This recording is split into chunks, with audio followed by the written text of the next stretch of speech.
ST आरक्षणाचं हक्काचं नाही कोणाच्या बापाचं सरकारचं करायचं काय या सरकारचं करायचं काय। बंजारा समाज आक्रमक अर्धनग्न होत आंदोलकांचा निषेध आंदोलन एसटी प्रवर्गात समावेशाच्या मागणीसाठी जिल्हाधिकारी कार्यालयावर मोर्चा जालन्यात एकनाथ चव्हाण यांचे 8 दिवसांपासून उपोषण। हैदराबाद गॅझेटियरनुसार बंजारा समाजाचा अनुसूचित जमाती एसटी प्रवर्गात समावेश करावा तसेच आदिवासी समाजाच्या सर्व शासकीय सवलती बंजारा समाजाला तात्काळ लागू कराव्यात या मागणीसाठी जालन्यात बंजारा समाज आक्रमक झालाय। विविध मागण्यांसाठी बंजारा समाजाच्या वतीनं जिल्हाधिकारी कार्यालयावर अर्धनग्न मोर्चा काढण्यात आला। या मोर्चा दरम्यान काही आंदोलकांनी अर्धनग्न अवस्थेत सरकारचा निषेध करत अनोख्या पद्धतीनं आपला संताप व्यक्त केला। सरकारनं बंजारा समाजाच्या मागण्यांकडे तातडीनं लक्ष द्यावे अशी मागणी यावेळी करण्यात आली। दरम्यान बंजारा समाजाच्या विविध मागण्यांसाठी आंदोलक एकनाथ चव्हाण गेल्या 8 दिवसांपासून उपोषणाला बसलेत।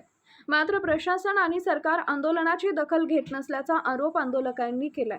हैदराबाद गॅझेटियरनुसार बंजारा समाजाचा एसटी प्रवर्गात समावेश करावा तसेच आदिवासी समाजाच्या सर्व सवलती तात्काळ लागू कराव्यात अशी आंदोलकांची प्रमुख मागणी आहे।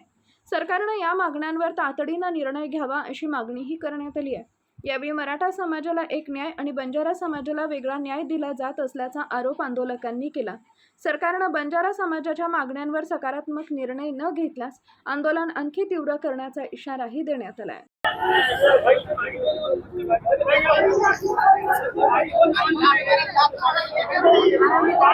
पुन्हा एकदा पाहायला मिळतोय आता काय मागणी आहे आणि काय पाऊल उचलत असं वाटतं। आमची मागणी एकच आहे आणि ती सगळ्यांना माहीत आहे की गोरबंजारा समाजाला एसटी आरक्षण मिळवण्यासाठी ज्या ज्या अटी आणि शर्ती लागतात, लोकूर कमिशनच्या ज्या 5 महत्त्वाच्या अटी आहेत ते बंजारा समाज पूर्णपणे ते पूर्ण करतो।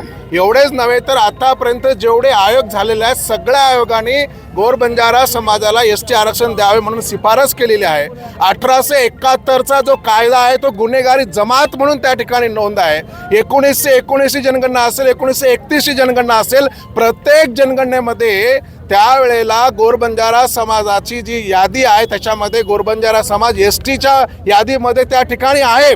आणि म्हणून जर गॅजेटियरच्या आधारे मराठा समाजाला जर ओबीसी आरक्षण मिळू शकतं आणि एवढ्या सगळ्या नोंदी असताना गोरबंजारा समाजा मुळात आदिवासी असताना गोरबंजारा समाजाला आदिवासीचं आरक्षण का नाही, ही गोष्ट या समाजाच्या लक्षात प्रकर्षाने येते। आणि मागील एवढे मोठे आंदोलन करून 55-56 आंदोलन झालीत, 5 नवयुवक तरुणांनी आत्मबलिदान केलं, 17-18 लोकांनी उपोषण केलंय, सरकार कुठली दखल त्या ठिकाणी घ्यायला तयार नाहीये। म्हणून पुन्हा एकदा या जालन्यामधून आमचे सहकारी एकनाथ चव्हाण इथे मागील 8 दिवसापासून उपोषण करीत आहेत। एवढे दिवस झाल्यानंतर सरकार साधी त्यांची तब्येत विचारला येत नाही म्हणजे या सरकारचं डोकं ठिकाणावर आहे की नाही आहे। अरे हा समाज तुम्हाला गादीवर बसू शकतो तर गादीवरून खाली खेचू देखील शकतो, ही वेळ आमच्या